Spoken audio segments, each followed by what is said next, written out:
Well, it's been a crazy few weeks or months in Washington, and got even crazier today. Republican Congressman Jason Chaffetz this afternoon announced that he's going to be resigning very soon. But this morning, House Speaker Paul Ryan said the GOP is still focused on passing their agenda. I realize that there's a lot in the media these days. That doesn't seize up Congress. That doesn't stop us from doing our jobs. I just think it's very important that people know that we can walk and chew gum at the same time. And sure, drama is not helpful in getting things done, but we're still getting things done. Are you? Drama, drama, drama. Speaker Ryan just might be right. In the midst of all the sideshows, the House Ways and Means Committee this morning held a hearing on tax reform.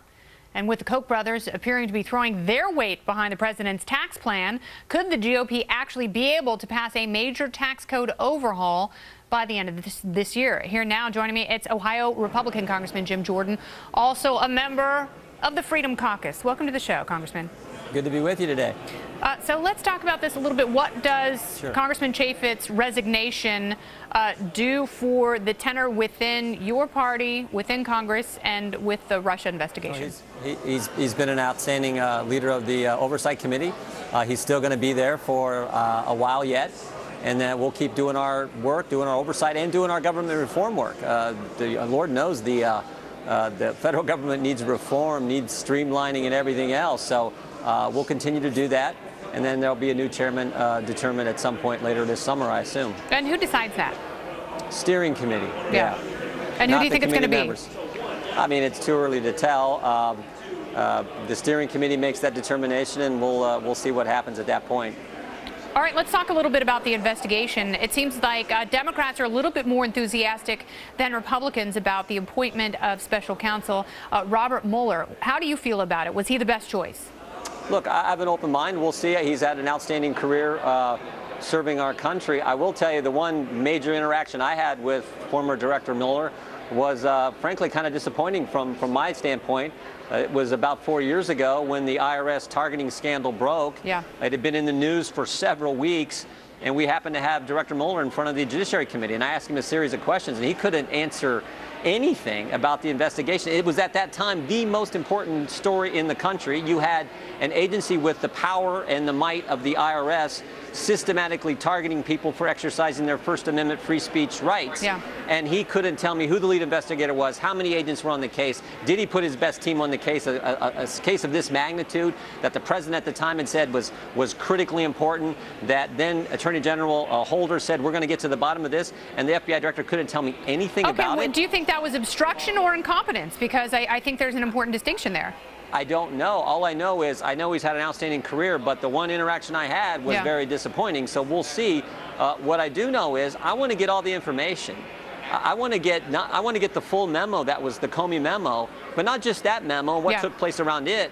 I'd like to know, did Mr. Comey also memorialize conversations he had with key Justice Department officials maybe the day after Loretta Lynch meets with Bill Clinton on the tarmac?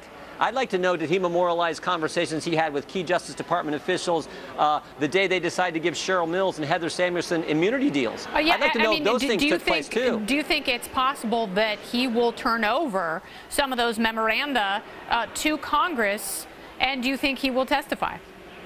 Well, let's hope so. I mean, Chairman Chaffetz has already asked that Mr. Comey come testify in front of the Oversight Committee next week, and we had better get context and consistency are important.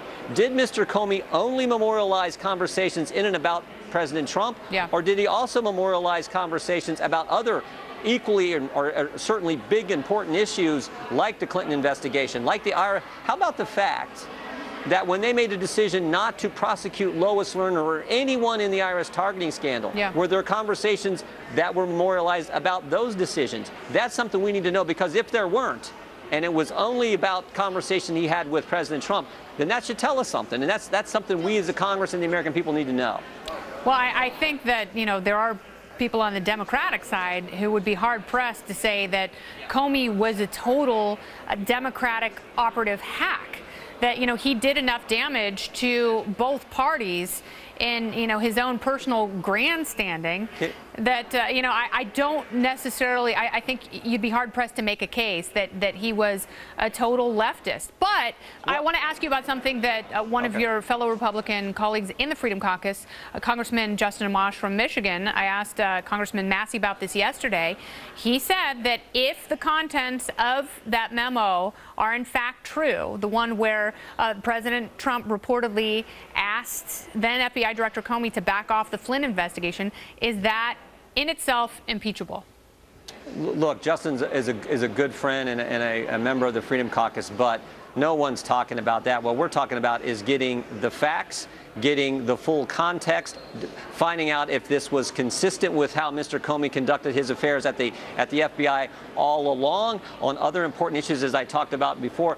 That's what we're focused on doing, and for Democrats to be suggesting impeachment is just makes no sense to me. We need to get the facts and understand. I want to know. I want to know what conversations he may have memorialized on other issues as well. I think that will give us a lot of context. It's incredibly serious, and it has the potential to tear the country apart. So I think it's very important for both parties to be as unemotional and analytic as they can right now, and stop engaging in hyperbole, because there are some very serious issues still outstanding that you're absolutely right. We have to get to the bottom of, and we need answers for. Kennedy, consistency is important. I was the one who did the legislation calling for a special prosecutor in the IRS targeting scandal. Remember the name Barbara Bosserman? Barbara Bosserman wound up being the lead agent on the IRS investigation. She was a max-out contributor to President Obama's campaign. No, we don't need a special prosecutor under those circumstances, but we do now? Really? So consistency and context matter a lot. That's one of the things we need to find out as this investigation moves forward, both on the congressional side and from the special counsel side of Mr. Mueller. All right, Congressman Jim Jordan, thanks so much for your time. Appreciate it. Thank you. Coming up from outside the bubble, Washington, D.C.